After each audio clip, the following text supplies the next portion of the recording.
அவர் வாழ்ந்த காலத்திலே ஜாதி பிரிவினைகள் பலவாக இருந்தன. தாழ்த்தப்பட்ட மக்கள் ஓரம் கட்டப்பட்டு ஒதுக்கப்பட்டு துன்பப்பட்டு வந்த நேரத்திலே மதுரை வீரன் என்கிற சினிமாவிலே நடித்து அந்த அருந்ததிய சமுதாய மக்களுக்கு மதிப்பையும் மரியாதையும் தேடி கொடுத்தவர் புரட்சித் தலைவர் எம்ஜிஆர். பல வகையிலும் அவருடைய படத்தினுடைய வசனங்கள், அவர் படத்தினுடைய பாடல்கள், அவர் நடித்து காட்டிய அனைத்து கதை அம்சங்களும் மக்களிடத்திலே புதிய கலாச்சாரத்தை, புத்துணர்வை, புதிய எழுச்சியை, புதிய சமுதாயத்தை உருவாக்குவதற்கு பயன்பட்டது என்பதை இந்த நேரத்திலே நான் பணிவோடு சொல்லிக்கொண்டு, அப்படிப்பட்ட புரட்சித் தலைவர் எம்ஜிஆர் இடத்திலே அரசியல் பாடம் பயின்ற நம்முடைய அம்மா புரட்சித் தலைவர் எம்ஜிஆர் 18 லட்சம் தொண்டர்களோடு கட்சியை விட்டு போனார். புரட்சித் தலைவி அம்மா அவர்கள் 1.5 கோடி தொண்டர்களோடு இந்த இயக்கத்தை யாராலும் அசைக்க முடியாத இரும்பு கோட்டையாக மாற்றி காட்டினார். அது மட்டுமல்ல, தமிழ்நாட்டிலே திமுக என்கிற இயக்கம் 10 ஆண்டு காலம் தலையெடுக்க முடியாமல் 2 முறை தொடர்ந்து எம்ஜிஆர் அவர்களுக்கு பிறகு வெற்றி பெற்ற தலைவி புரட்சி தலைவி அம்மா அவர்கள்.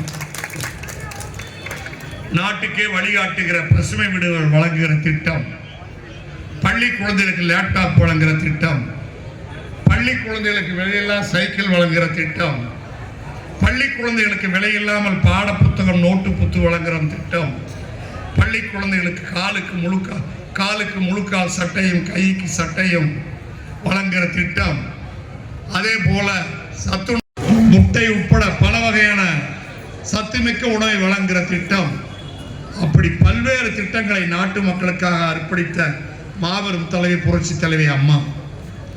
ஏழை பெண்கள் வீட்டு குழந்தைகளுக்கு திருமணம் அடைந்து வளைகாப்பு செய்கிற நேரத்தில், கர்ப்பமுற்று வளைகாப்பு செய்கிற நேரத்தில் பெற்ற தாயும் தகப்பனும் வழி இல்லாமல் சிரமப்படுகிற நேரத்தில் நான் இருக்கிறேன் என்று சொல்லி அனைத்து கருவுற்ற அனைத்து தாய்மார்களையும் அழைத்து அவர்களுக்கு சமுதாய வளைகாப்பு நான் தாயாக இருக்கிறேன் என்று சொல்லி அவர்களுக்கு சமுதாய வளைகாப்பு நடத்தியவர் புரட்சி தலைவி அம்மா. அது மட்டுமல்ல, அடிமட்ட மக்கள் யாரை கண்டும் அச்சமில்லாமல் வாழக்கூடிய அளவுக்கு காவல்துறையிலே யாருடைய தலையீடும் இல்லாமல் சிறப்பாக போலீஸை நிர்வகித்தவர் புரட்சி தலைவி அம்மா.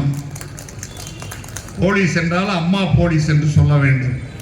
அப்படிப்பட்ட மாபெரும் தலைவி அம்மா அவர்கள் தமிழகத்திலே பல்வேறு சாதனைகளை, வரலாற்று சாதனைகளை உருவாக்கிய அம்மா அவர்கள் அனைத்து ஏழை குழந்தைகளுக்கும் தாயாக இருந்து, வீட்டிலே நமக்கெல்லாம் ஒரு அம்மா இருந்தால் உலகத்திலே நாட்டிற்கே ஒரு அம்மா என்றால் அது நம்முடைய அம்மா புரட்சி தலைவி அம்மா. அப்படிப்பட்ட அம்மா நம்மை விட்டு பிரிந்த போது, அம்மாவை இழந்து நாம் அனாதைகளாக அழுது கொண்டிருந்த போது, இந்த இயக்கத்தையும் அண்ணாவின் உருவம் பொறித்த கொடியையும் இரட்டை இலை சின்னத்தையும் இந்த தொண்டர்கள் 1.5 கோடி தொண்டர்களையும் காப்பதற்கு நான் இருக்கிறேன் என்று சிலுவம்பாளையத்திலே இருந்து ஒரு சாதாரண விவசாய குடும்பத்திலே வந்தவர் ஒரு கிளைக்கழக செயலாளராக அண்ணா திமுகவிலே தோன்றி மாவட்ட செயலாளராகி, தலைமை கழக செயலாளராகி, கட்சியினுடைய கொள்கை பரப்பு செயலாளராகி, கட்சியினுடைய பொதுச் செயலாளராக, ஒரு கட்சியிலே ஒரு தொண்டன் கட்சிக்கு பொதுச் செயலாளராக முடியும் என்றால் அதற்கு உதாரணம் என்றால் அது அண்ணன் எடப்பாடியார்.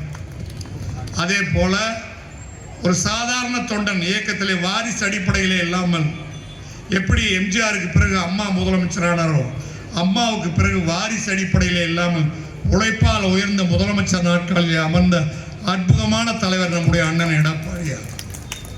இன்றைக்கு எடப்பாடியாருடைய தலைமையிலே அண்ணா திராவிட முன்னேற்ற கழகம் என்கின்ற இயக்கம் 2 கோடி தொண்டர்களோடு பரிணமித்து இன்னும் 63 நாட்கள், இன்னும் நாளை மறுநாள் பிப்ரவரி மாதம் பிறக்கிறது.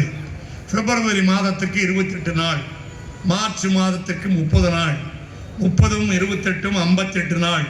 அதற்கு பிறகு ஏப்ரல் மாதம் 5ஆம் தேதிக்குள் அன்பு தாய்மார்களே, அன்பு அண்ணன்மார்களே, அன்பு தங்கைமார்களே, ஏப்ரல் 5ஆம் தேதிக்குள் தமிழகத்தினுடைய சட்டமன்றத்திற்கு தேர்தல் நடக்கும்.